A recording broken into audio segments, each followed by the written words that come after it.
காஞ்சிபுரம் மாவட்டம் சுங்குவார் சத்திரத்தில் குளம் திறப்பு விழாவிற்கு வந்த அமைச்சர் தென்னரசுவிடம் குடிநீர் பிரச்சினை குறித்து பெண்கள் முறையிட்டதால் பரபரப்பு ஏற்பட்டது. மொளச்சூரை சேர்ந்த 30க்கும் மேற்பட்ட பெண்கள் தங்கள் பகுதியில் 6 மாதங்களாக குடிநீர் பிரச்சினை நிலவுவதாகவும் சிறிய தொட்டியில் வழங்கப்படும் தண்ணீர் போதுமானதாக இல்லை என்றும் புகார் தெரிவித்தனர். இதையடுத்து வட்டார வளர்ச்சி அலுவலர் மூலம் உடனடியாக பிரச்சினையை தீர்க்க நடவடிக்கை எடுக்கப்படும் என அமைச்சர் முன்னிலையில் ஆட்சியர் உறுதியளித்தார். தூத்துக்குடி மாவட்டம் விளாத்திகுளம் அருகே கோட்டநத்தம் 18ஆம் படி கருப்பண்ணசாமி கோவிலில் ஆடி மாத பௌர்ணமி கொடை விழா கோலாகலமாக நடைபெற்றது. கள்ளழகர் மற்றும் 18ஆம் படி கருப்பண்ணசாமிக்கு சிறப்பு அபிஷேகம், தீபாராதனை நடைபெற்றதுடன் பூக்குடி இறங்கி பக்தர்களுக்கு அருள்வாக்கும் வழங்கப்பட்டது. நேர்த்திக்கடனாக வழங்கப்பட்ட ஆடுகள், சேவல்கள் மற்றும் அரிசியை கொண்டு நடைபெற்ற அன்னதானத்தில் 15,000த்திற்கும் மேற்பட்ட பக்தர்கள் கலந்து கொண்டனர். தொடர்ந்து முளைப்பாரியை சுற்றி பெண்கள் கும்மி நடனம் ஆடினர்.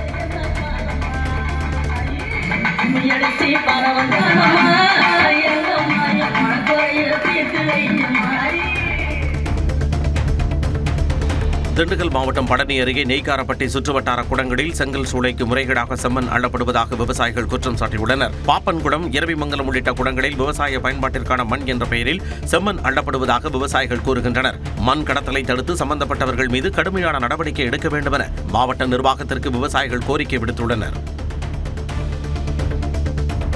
தர்மபுரி அருகே பாளையம்புதூரில் கருவின் பாலினத்தை சட்டவிரோதமாக கண்டறிந்து கருக்கலைப்பு செய்ததாக 2 பெண்கள் கைது செய்யப்பட்டுள்ளனர். நல்லம்பள்ளி அருகே ஒரு கர்ப்பிணிக்கு இடைத்தரகர் பச்சையம்மாள் மூலம் பாலினம் கண்டறியப்பட்டு பெண் சிசு என தெரிந்ததும் கற்பகம் என்பவர் சட்டவிரோதமாக கருக்கலைப்பு செய்ததாக கூறப்படுகிறது. முறையாக கருக்கலைப்பு செய்யப்படாததால் அப்பெண்ணின் உடல்நிலை பாதிக்கப்பட்டு மருத்துவமனையில் சிகிச்சை பெற்று வருகிறார். இதையடுத்து பச்சையம்மாள், கற்பகம் ஆகிய இருவரையும் போலீசார் கைது செய்து மருத்துவ உபகரணங்களையும் பறிமுதல் செய்தனர். திண்டுக்கல் மாவட்டம் ஒட்டஞ்சத்திரம் அருகே பூட்டிய வீட்டில் 32 சவரன் தங்க நகைகள் மற்றும் வெள்ளிப் பொருட்கள் திருடப்பட்ட வழக்கில் நகைகள் முழுமையாக மீட்கப்பட்டுள்ளன.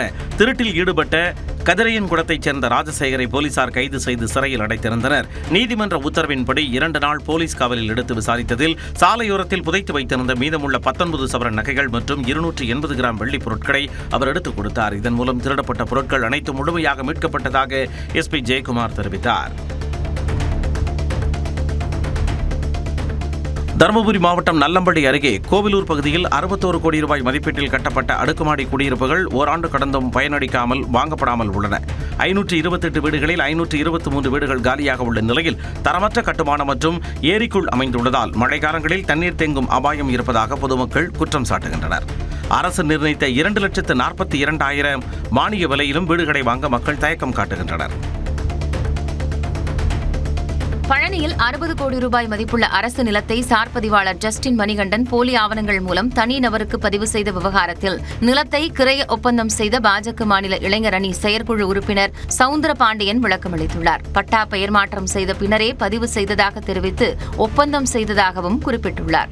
பட்டா வாங்கி கொடுத்தா இது பண்ணி தரேன் பண்ணால் நான் வாங்கிக்கிற மாதிரி சொல்லியிருக்கேனுங்க. அவங்க பட்டா வாங்கி தராத பட்சத்துக்கு எதுவுமே இது பண்ணாத பட்சத்துக்கு இந்த அக்ரிமெண்ட் கேன்சல் பண்ணுற ஒரு இதில் நாங்கள் பண்ணியிருக்கிறோமுங்க. கிரையை வாங்க கிடையாதுங்க, அக்ரிமெண்ட் தாங்க போட்டிருக்கிறோம்.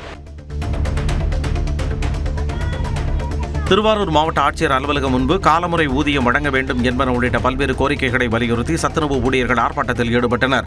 40 ஆண்டுகளாக செயல்படும் சத்துணவு திட்டத்தில் பணியாற்றும் ஊழியர்களுக்கு காலமுறை ஊதியம் வழங்க வேண்டும், காலி பணியிடங்களை நிரப்ப வேண்டும், காலை உணவு திட்டத்தை சத்துணவு திட்டத்துடன் இணைக்க வேண்டும் என்பன உள்ளிட்ட கோரிக்கைகளை வலியுறுத்தி முழக்கங்கள் எழுப்பினர். 300க்கும் மேற்பட்டோர் ஆர்ப்பாட்டத்தில் பங்கேற்றனர்.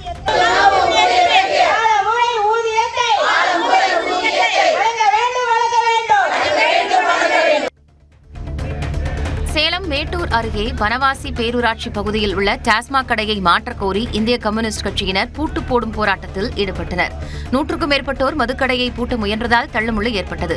பள்ளிகள், கல்லூரி மற்றும் குடியிருப்புகள் அருகே மதுக்கடை இருப்பதால் மாணவர்கள், பொதுமக்களுக்கு இடையூறு ஏற்படுவதாக குற்றம் சாட்டினர். பேச்சுவார்த்தையில் 20 நாட்களுக்குள் மதுக்கடையை மாற்ற நடவடிக்கை எடுப்பதாக அதிகாரிகள் உறுதியளித்ததை தொடர்ந்து போராட்டம் தற்காலிகமாக கைவிடப்பட்டது. மயிலாடுதுறை கங்கை நகரில் சுமார் 100 ஆண்டுகள் பழமையான ஆலமரத்தின் பிரம்மாண்ட கிளை முறிந்து விழுந்ததில் வீடு, மின்கம்பங்கள் மற்றும் கோயில் மேற்கூரை சேதமடைந்தன. சாந்தி என்பவரின் வீட்டின் மீது கிளை விழுந்ததில் மேற்கூரை மற்றும் சுவர்கள் சேதமடைந்தன. சம்பவ நேரத்தில் வீட்டில் யாரும் இல்லாததால் உயிர் சேதம் தவிர்க்கப்பட்டது. மின்சாரம் துண்டிக்கப்பட்ட நிலையில் பெரிய கிளையை அகற்ற முடியாமல் தீயணைப்பு மீட்புத் துறையினரும் திரும்பிச் சென்றதாக கூறப்படுகிறது. கிளையை உடனடியாக அகற்றி பாதிக்கப்பட்ட குடும்பத்திற்கு நிவாரணம் வழங்க வேண்டும் என மக்கள் கோரிக்கை விடுத்துள்ளனர். சேலம் மாவட்டம் ஏற்காடு அருகே நல்லூர் மலை கிராம அரசு நடுநிலைப் பள்ளியில் மாணவர்களின் அறிவியல் கண்காட்சி நடைபெற்றது. இதில் சந்திரயான் 3, ரஃபேல் போர் விமானம் உள்ளிட்ட மாதிரிகளை மாணவர்கள் உருவாக்கி காட்சிப்படுத்தினர். பாடப்புத்தகத்தில் இடம்பெற்ற 100க்கும் மேற்பட்ட அறிவியல் செயல்பாடுகளை செய்முறையில் செய்து காட்டினர். மேலும் மின்சாரத்தில் இயங்கும் 20க்கும் மேற்பட்ட மாதிரிகளையும் காட்சிப்படுத்தினர். கண்காட்சியை 500க்கும் மேற்பட்டோர் பார்வையிட்ட நிலையில் மாணவர்களின் முயற்சியை கல்வித்துறை அதிகாரிகள் பாராட்டினர்.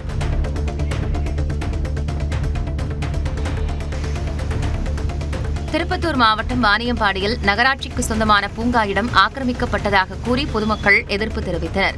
பெருமாள்பேட்டை பாரதியார் தெருவில் 544 சதுர அடி இடம் பூங்காவிற்காக ஒதுக்கப்பட்டிருந்த நிலையில் அங்கு அமைக்கப்பட்டிருந்த குடிநீர் தொட்டி அகற்றப்பட்டதால் பொதுமக்கள் வாக்குவாதத்தில் ஈடுபட்டனர். நகராட்சி மற்றும் வருவாய்த்துறை அதிகாரிகள் ஆய்வு செய்ததில் அந்த இடம் நகராட்சிக்கு சொந்தமானது என உறுதி செய்யப்பட்டதாக கூறப்படுகிறது.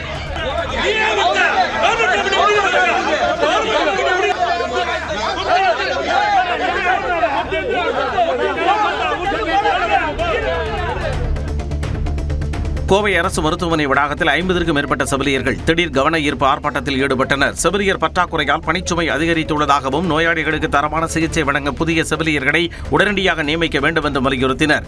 தங்களது நியாயமான கோரிக்கைகளை அரசு விரைந்து நிறைவேற்ற வேண்டும் என கேட்டுக்கொண்ட செவிலியர்கள் நடவடிக்கை எடுக்காவிட்டால் அடுத்த கட்ட போராட்டத்தில் ஈடுபடப் போவதாக தெரிவித்துள்ளனர். திருவள்ளூர் மாவட்டம் பூந்தமல்லி அருகே குமணஞ்சாவடி ஊத்துக்காட்டு எல்லையம்மன் கோவில் 32ஆம் ஆண்டு ஆடித் திருவிழா விமர்சையாக நடைபெற்று வருகிறது. 10 நாட்கள் நடைபெறும் விழாவின் 6ஆம் நாளில் அம்மனுக்கு சிறப்பு பூஜைகள் மற்றும் ஆராதனைகள் நடைபெற்றன. தொடர்ந்து 1000 பக்தர்கள் மற்றும் பொதுமக்களுக்கு மட்டன் மற்றும் சிக்கன் பிரியாணி வழங்கப்பட்டது.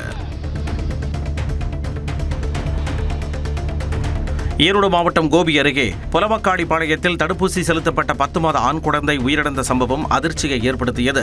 கார்த்திக் சரோஜினி தம்பதியரின் குழந்தை தருணுக்கு புதன்கிழமை காலை தடுப்பூசி செலுத்தப்பட்ட நிலையில் பின்னர் காய்ச்சல் ஏற்பட்டுள்ளது. நேற்று காலை வயிற்றுப்போக்கு ஏற்பட்ட நிலையில் குழந்தை உயிரிழந்தது. குழந்தையின் உடல் உடற்கூறு ஆய்விற்காக பெருந்துறை அரசு மருத்துவக் கல்லூரி மருத்துவமனைக்கு அனுப்பப்பட்டுள்ளது. கோபியில் 14 குழந்தைகளுக்கு தடுப்பூசி செலுத்தப்பட்ட நிலையில் 13 குழந்தைகள் நலமாக இருப்பதாகவும் தருணின் உயிரிழப்பிற்கான காரணம் உடற்கூறு ஆய்விற்கு பிறகே தெரியவரும் என்றும் மருத்துவத்துறை அதிகாரிகள் தெரிவித்துள்ளனர். கோவையில் 23 ஆண்டுகளுக்கு முன்பு காணாமல் போன மகனை பஞ்சாப் மாநிலத்தில் கண்டறிந்து தாய் ஒருவர் மீட்டுள்ளார். விருதுநகர் மாவட்டத்தைச் சேர்ந்த ராமமூர்த்தி சுந்தரி தம்பதியின் மூத்த மகன் பிரகாஷ். 16 வயதில் 2003ஆம் ஆண்டு இவர் காணாமல் போனார். பல ஆண்டுகளாக தேடியும் கிடைக்காத நிலையில் பஞ்சாப், பாகிஸ்தான் எல்லையில் கொத்தடிமையாக பணியாற்றி வந்த பிரகாஷை தொண்டு நிறுவனம் மீட்டது தெரியவந்தது. அரசு ஆவணங்கள் மூலம் மகனை மீட்ட சுந்தரி 23 ஆண்டுகளாக காத்திருந்த பிரார்த்தனை தற்போது பலித்து விட்டதாக கண்ணீர் மல்க தெரிவித்தார். நிம்மதியா தூங்கு தம்பி, நான் வேலை செய்யறோம். நீ நம்ம வீடெல்லாம் பூத்து நல்லா கொத்திட்டு நாளைக்கு தின்னு